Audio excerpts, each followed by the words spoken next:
Bloomberg Audio Studios. Podcasts, radio, news.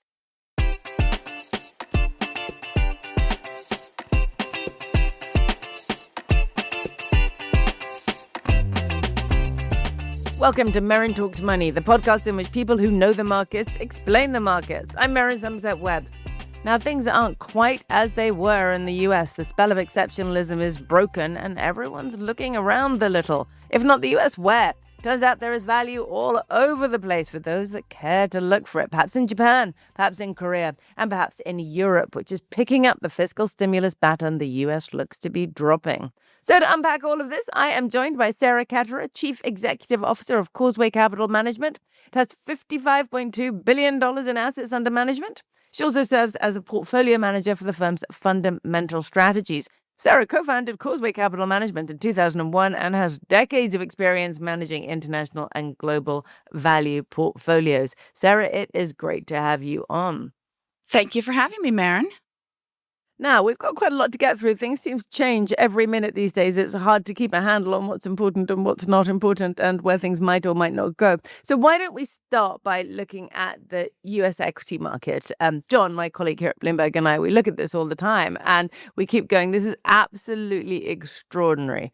Everything that's happened since the election, everything that's happened with the tariff conversations, with the mutterings about recession, no recession, et cetera, all the chaos, all the difficulties, the insanely high valuations, or what look like insanely high valuations to us. And yet, in the end, the market is pretty much back where it was. Does that make sense to you? Because it doesn't make sense to us. It does make sense, Merryn, because there's still quite a bit of money looking for a home. If you look at the Chicago Fed Financial Conditions Index, something that we at Causeway watch, they appear reasonably loose. In other words, credit is still reasonably abundant. People have money to put to work. An aging population in the developed world, they need to continue to invest. So none of this surprises me. If we did have persistently higher tariffs and there was a trade embargo with China, markets certainly, in my view, would not have recovered the way they did. Okay, so there are circumstances under which this extraordinary performance of the US market might come to an end. I mean, you tend to be quite valuation orientated, right? That's something that you talk about a lot and think about. So it must be extraordinary for you to be operating inside a market that consistently destroys any sense of value investing. Well, that's a pretty harsh indictment, Merryn. We at Causeway, we invest both quantitatively and fundamentally. In the fundamental side, we have a much greater emphasis outside the U.S. than we do within the U.S. But in our global equity portfolios, we're underweight the U.S. market versus the indices. And that's from the bottom up. That's from finding more non-U.S. companies that meet our value criteria. I have gone so far with clients, and our clients are predominantly institutions, mostly in North America. And I say to them, non-U.S., particularly non-U.S. developed equities are value relative to the U.S. However, that doesn't make them necessarily superior. Underneath that value umbrella, it's really important for us to look for companies that are well-positioned competitively, that have financial strength or are moving toward much improved balance sheet leverage, and they have the ability, or soon will have the ability, to return capital to shareholders. I couldn't say this without being booed out of the room during the long period of zero or negative interest rates post the global financial crisis and post-COVID. But we're in a normal rate environment, and that makes value really interesting because these stocks where the market has underestimated their earning potential and where there can be returns of capital in the form of buybacks or dividends, that's extremely valuable. So we're more excited about the value part of our business in fundamental research and portfolio management than we've ever been. Okay, that's interesting. Let's just go back a bit, and maybe you could explain to our listeners why this is all about interest rates. It's something we've talked about a lot on the podcast, but I'd love to hear your take on that. Why it's interest rates that change the environment from growth to value being interesting. Think about a stock. What is a stock? What's it worth? It's worth the present value of all the cash it can generate into perpetuity. So that's forever. Hard to imagine. Discounted to present. And the discount rate on that long stream of cash flow, when it's near zero, that means investors are willing to pay anything for that stream of cash. In fact, investors at a zero rate are indifferent between cash today or cash tomorrow. That a speculative company that is promising huge returns sometime in the future is worth taking a gamble on because there's no cost of money. When rates rise, especially real interest rates are firmly positive, then there is a significant cost of money. In other words, you could put your money in a government deposit. You could be in a money market fund. You could get a risk-free rate that is just above inflation. So even after tax, maybe you're about even, but your money's not shrinking. Or you could own equities, and in our view, that higher discount rate means there are only certain valuation multiples that make sense. And if the valuation multiples, like a price to earnings multiple or price to cash flow, if it gets too high, you have overpaid. And so you paid too much for that stream of cash, and therefore you're very unlikely to get your money back. Okay, so if you look at it like that, an awful lot of the American market is overvalued. Yeah. Yeah. Well, there's it's expensive. Bits of the market that you wouldn't necessarily want to invest in. Yes, there are expensive parts of the U.S. market, and there are more growth stocks. There's more technology exposure, much more from a sector basis in the U.S. than outside the U.S. to the tune of like 2.5 times. Okay, so when you take the idea to your clients that maybe it is time to move a significant amounts of money out of the US into more value-orientated markets, what's the reaction? Are you getting a different reaction to now than you might have got 3 or 4 years ago, 2 years ago, 1 year ago? We are getting a different reaction, and part of that is the spell is broken. The long period of dollar ascendancy has turned. The U.S. dollar's lost some of its strength, and so investors aren't as concerned there'll be this constant, if they're dollar-based, currency headwind. They're looking for a tailwind now. But also they recognize they need to be diversified. This is a watchword of investing, whether it be for individuals or institutions. And becoming over-indexed to the U.S. market, having too large an exposure just due to letting it ride, having maybe not rebalanced back to an asset allocation that includes non-U.S. equities. I think they're nervous about that now. And investors are attempting now to get more non-U.S. So it's not a stampede, but we definitely see this trend. Yeah, it's interesting, this idea the spell is broken, isn't it? And that even though the U.S. market is really still performing remarkably well, there is a sense that it's no longer an absolute, it's no longer a given, it's no longer entirely reasonable to have the majority of your money tied up in the U.S. I mean, we've been looking at the passive investors and, retail investors all around the world are just buying into global index funds, or even worse, just U.S. index funds. And even if they're in global, they'll have 70% of their money in one market. And it's hard for people to turn from seeing that isn't really the type of diversification that we've meant historically. And there are catalysts for Europe in particular that we haven't seen in a long time. And some of this is a byproduct of the political, diplomatic, and tariff-related stresses put on Europe. But needing to spend on defense several percentage points more in terms of GDP, that's hundreds of billions of euros of additional spending. Infrastructure, having a need now urgently for a harmonized EU capital market. All of this speaks to the potential for Europe to become a more attractive place for capital. And even if it isn't all realized, just some of it at the margin that will help close that valuation gap. Just not close it completely, but just narrow it from this extremely expensive U.S. market versus rest of world, in particular Europe and the UK. Yeah, so a big part of this is really about the fiscal shift. So if in the US, stimulus has really reached something of a limit at this point, and that's much discussed, whereas in Europe, there's space for fiscal stimulus, and that's going to drive this coming together of valuations. Yeah, fiscal rope in the U.S. My colleagues and I at Causeway looked at a breakdown of what created such a massive performance increase, premium U.S. versus, let's just take Europe over the last decade.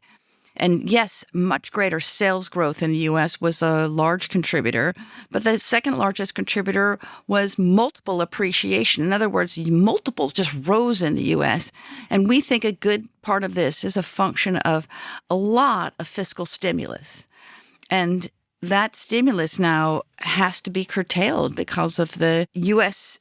bond market is going to constrain the politicians' ability to keep spending with abandon. And let's stick with America for a moment. Do you see that the new tariff regime, not that we're entirely sure exactly what it's going to be after this little truce in 90 days, but we still don't know where we are, obviously. But do you see any sense that might end up being good for parts of U.S. business, that we may see this manufacturing renaissance, which may change the way the economy works and hence the way the market can be valued? From a Causeway research perspective, we think it's unlikely. At the margin, maybe more auto manufacturing, because that's one area where President Trump is very keen to ensure there's more onshoring. But there are low-end products from just about everything in the electronics, components, consumer goods. Think about toys, for example. Textiles, they don't belong in a U.S. manufacturing context unless fully automated. And who's going to pay that upfront bill for those automated factories? The returns don't make sense for companies. And without some sort of bizarre government subsidy, we think it's very unlikely. So those, maybe some of that will move out of China, as it already has, but it will go to friendly countries and they will, and it won't be in U.S. soil. We just can't see a manufacturing renaissance. What we'd like to see is an education renaissance, but that hasn't been mentioned yet. All right. Well, let's have a look then at Europe. And in one of the pieces that you wrote recently, you've got a great chart which shows the extent of Germany's fiscal boost. And it shows that if it works out as expected at the moment, it would be a bigger fiscal boost than the Marshall Plan, a bigger fiscal boost than the reunification of Germany, etc. I mean, significantly bigger, actually. And on your chart, you've got that fairly clearly divided between infrastructure and defense. So if you were investing into Europe, you are obviously, are those the sectors that you're looking at? Most of the European listed defense stocks started moving last year, and they've had a significant run. So the market's already gotten there.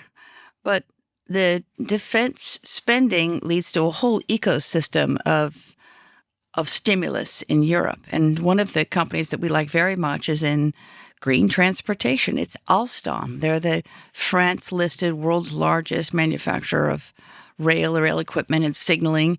They make the bulk of their profits from services. In other words, servicing and maintaining and upgrading these rail systems, whether they be rails or subways or subway cars. And this is a company that governments around the world, and as well as in Europe, recognizing more urbanization, will be spending on improving public transport.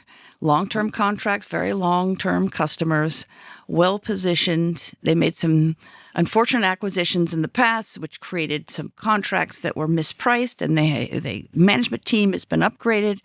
This is just the sort of stock we like at Causeway, where investors had lost interest. They thought the business wouldn't do well, particularly given inflation and the cost of their contracts. But we saw a management team capable of creating an earnings turnaround and thus more cash flow for shareholders. And it's a stock very emblematic of what I think of as sort of the new Europe, where efficiency is the watchword. Corporate managements know they need to deliver for shareholders. And then that's all very synergistic with ensuring the prosperity of Europe and beyond.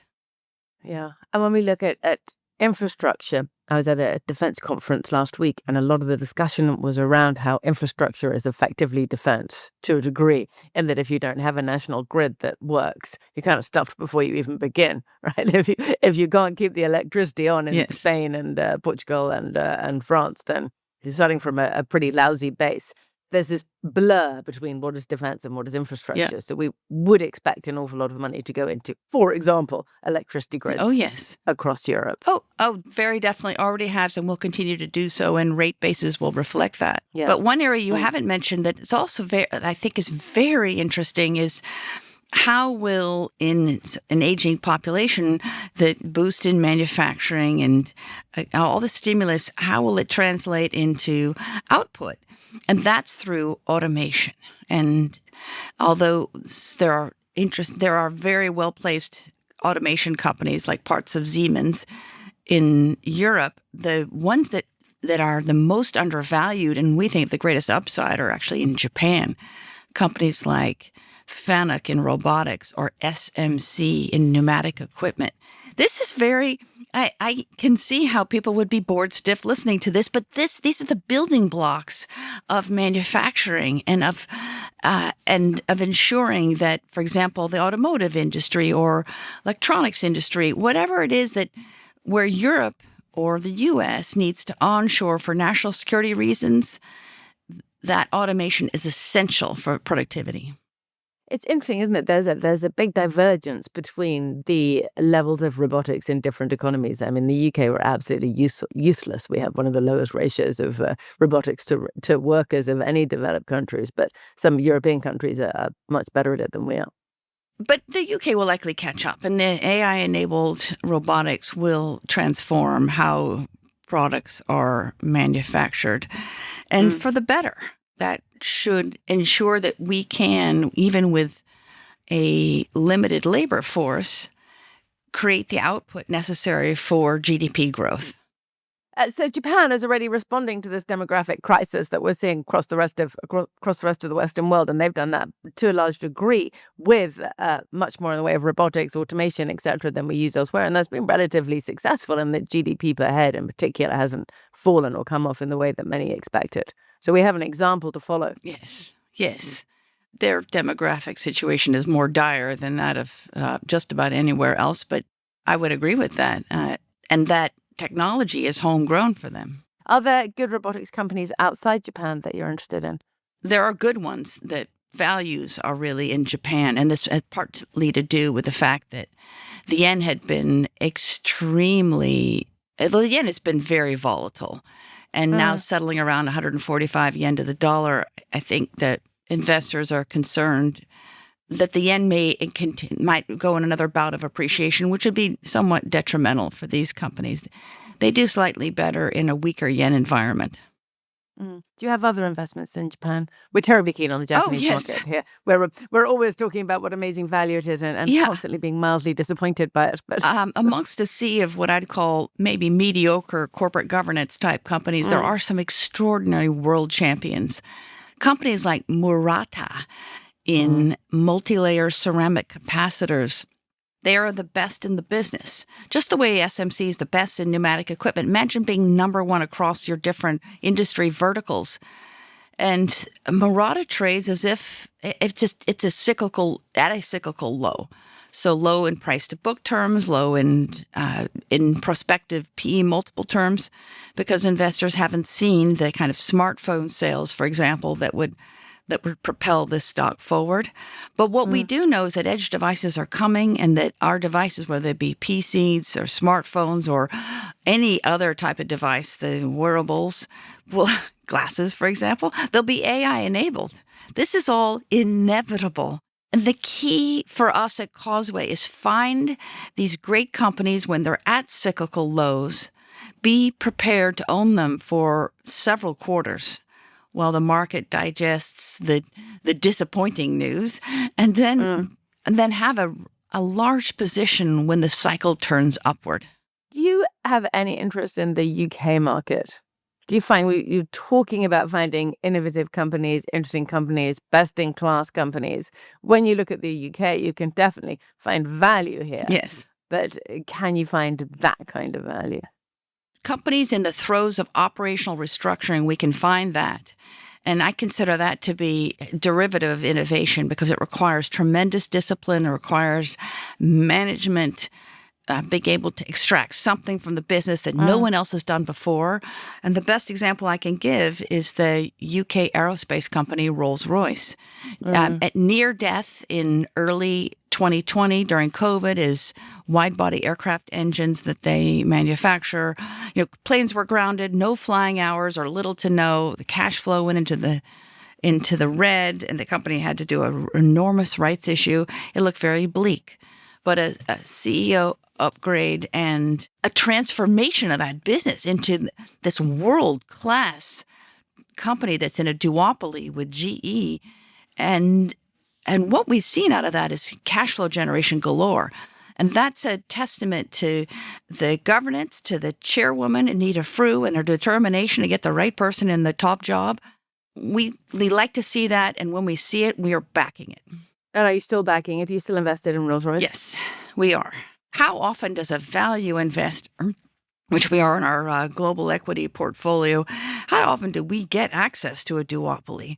What does it mean to be in a monopolist or a duopolist? It means you have either none or one competitor, and that translates into pricing power. It's being able to go back to your customers and say, we're raising price and have no pushback at all, rare.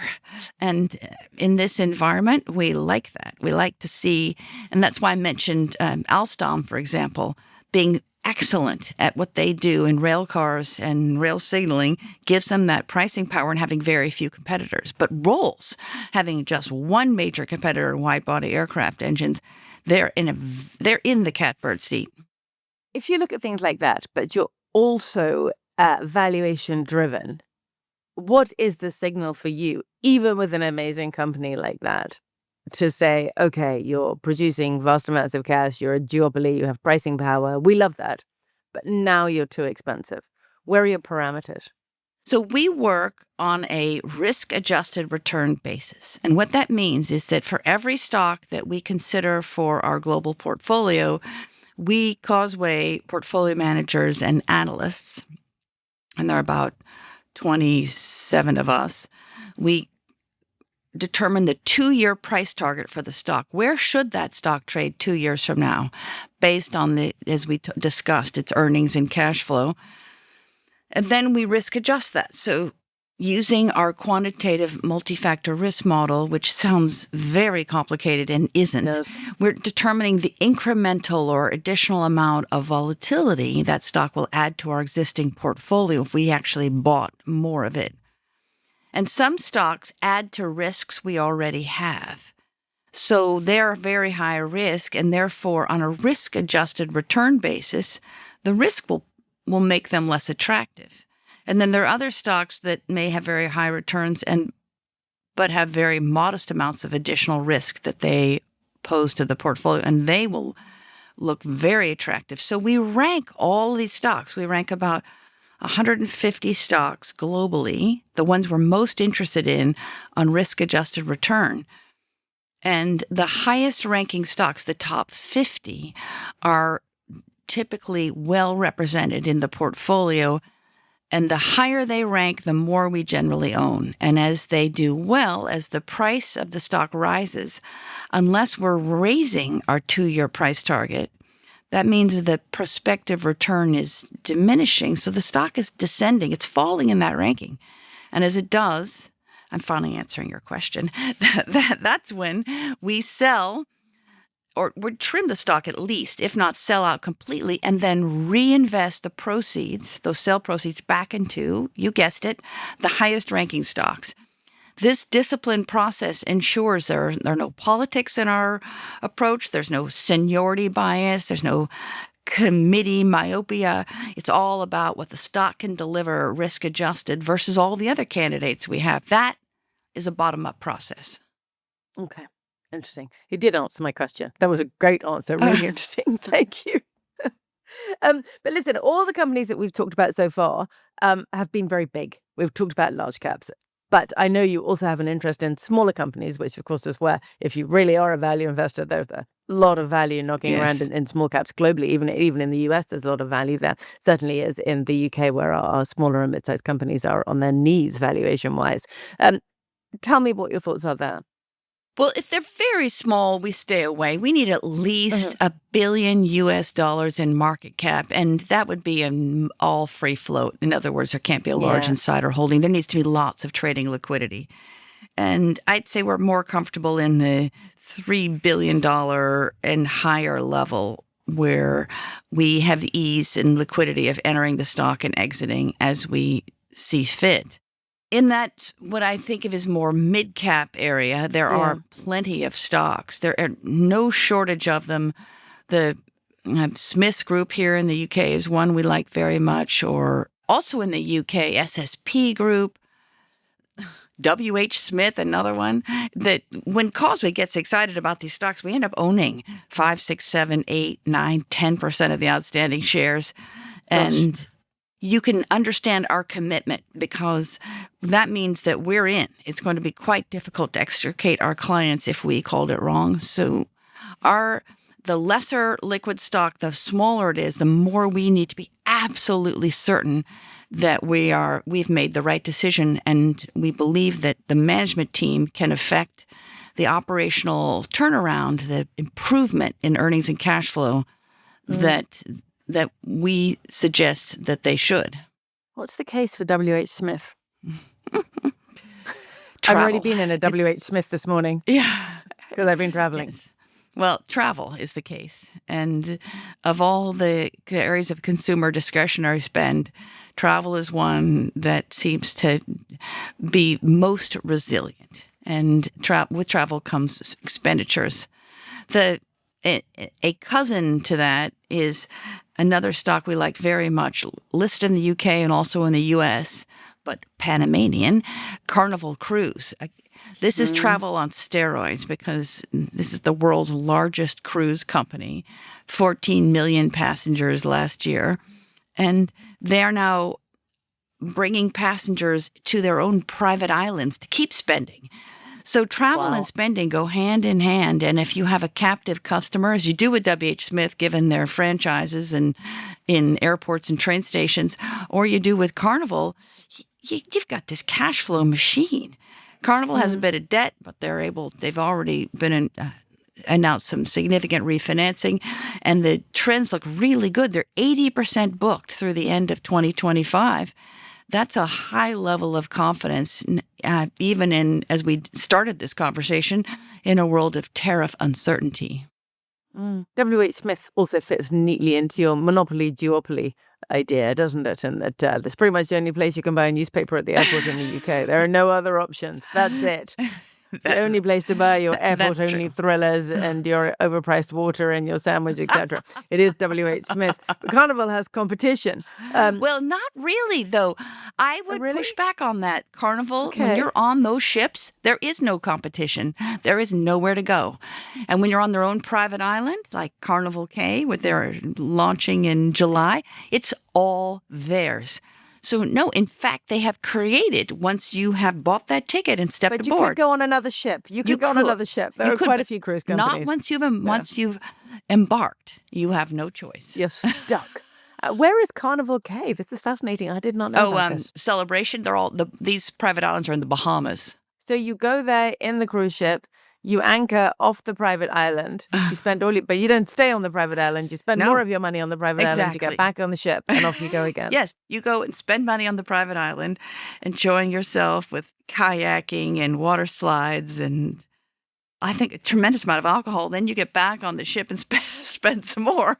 And is this all part of the story about, I've been writing a bit about the travel industry and the rise in the amount of money that people are prepared to spend on travel, which is maybe partly about COVID and people thinking, well, now I want experience as opposed to stuff, but also partly, and this brings us back to the conversation we had earlier about the present value of cash. Yes.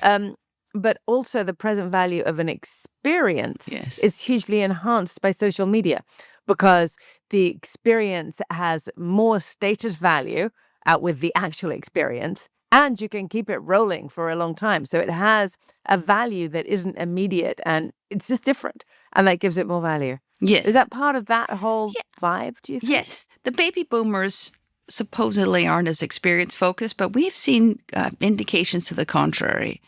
And travel dollars, leisure travel dollars to cruises seems to be very heavily skewed toward that demographic. It's not the young. I thought that what we were seeing was a rise in younger people spending more money than you would expect on vacation experience.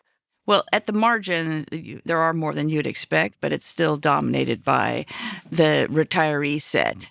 To your point, they're very keen on experiences and are willing to spend there in ways they wouldn't spend in any other type of leisure.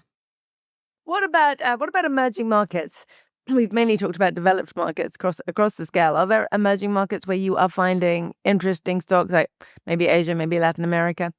We have a separate quantitatively managed emerging market fund that is overweight Asia at present and even overweight China and invests across the whole array of emerging markets. And then within our global fundamental strategy, we have some exposure. The one emerging market that actually really should be classified as developed, where we have the most, is likely South Korea. And that has a lot to do with undervaluation. And the star performer there is Samsung Electronics, the world's leader in memory semiconductors. They've a big consumer electronics business, displays business. But Samsung trades like a cyclical memory semiconductor stock. So when the memory semiconductor environment is oversupplied and prices are falling faster than usual, the stock price tanks. And it's in that lower level of valuation now. But what we know, and it's Brian Cho, who heads up our technology research at Causeway, says over and over again to the team, compute equals memory. In other words, the more compute needed, and every enterprise we talk to is adding compute capability. They're moving their IT to the cloud. They need to be able to take all the data they have and be able to extract important signals from that. They're using AI in ways they never did before, and that's just the start. So the demand for memory, and it'll become from SK Hynix, from Micron in the US, these three giants control the bulk of the memory semiconductor market. This to us is just another example of the market saying, oh, short term, cycle's down, we don't want it. And we, Causeway, say we want as much as we can get because we know when the cycle turns up, we will have a very low entry price and therefore tremendous returns. So you just see a cheap oligopoly. Yes. This one and an oligopoly. Well put. And it doesn't necessarily lead to tremendous pricing power, but it does. There is a moat, and the moat is the incredible cost of building these the fabs in order to manufacture these semiconductors. $3 billion each or something of that magnitude. Yeah, it's a hell of a barrier to entry, isn't Yes. it? Mm. Do you hold any commodities companies? Any miners, anything like that? We do. ArcelorMittal in steel. Why would anybody buy steel when the Chinese are dumping it? And our thesis is they can't. And that's one thing that's coming out of this tariff brouhaha, which is steel simply can't be dumped on any.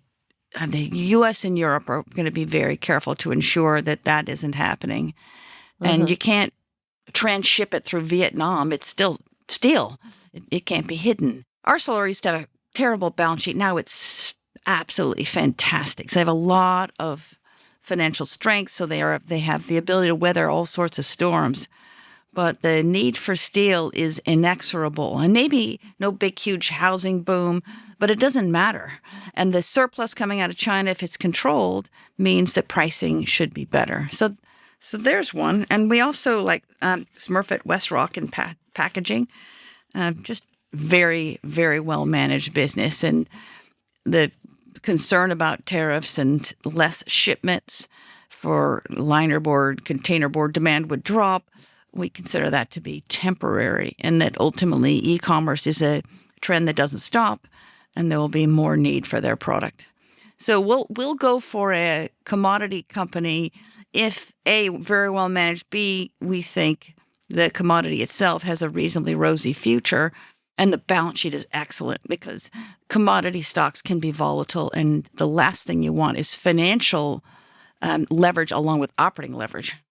Okay, brilliant. That's a great one. Thank you for that.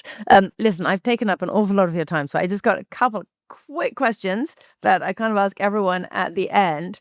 And if you don't have an answer, absolutely fine. Okay. But I wonder if I were to offer you a choice of Bitcoin or gold, which you might take. I own some Bitcoin and I don't own any gold, but I own Bitcoin because my kids shame me into it. What can we do to shame you into buying some gold? I think if the gold price sagged again, I might consider it. But given how strong it's been, and I understand in part the reasons, we can see that there's central bank buying, there's individual buying, there's a lot of concern about fiat currency being oversupplied, and that's all very legitimate, and that's in part what drives the demand for cryptocurrencies, especially the leaders like Bitcoin. But at least with crypto, you get to partake in an exciting future that involves blockchain. Gold is just a lump, and I have very little to say about gold except without earnings and without cash flow, I'm less interested. Yeah, it's just not an asset for you. And what are you reading at the moment? Financial or non-financial? We don't care. We're just interested. I think lately it's been mostly podcasts that I've enjoyed because I'm trying to get more technologically savvy, listening to Mark Zuckerberg talk about llama models. But we should all do that. I had to get my head around what was going on in the U.S. administration. So J.D. Vance's book, I read that. That helped me understand his background and maybe how the perspective he comes from. Hillbilly Elegy. But since then, I think I've just cooled on books and I'm more podcast focused. Okay, good. That's what I like to hear. Anyway, I don't know if book publishers would like to hear that. I'm very keen to hear that about you and podcasts. Thank you so much for joining us today. That was really interesting and I think incredibly useful. Thank you. Thank you.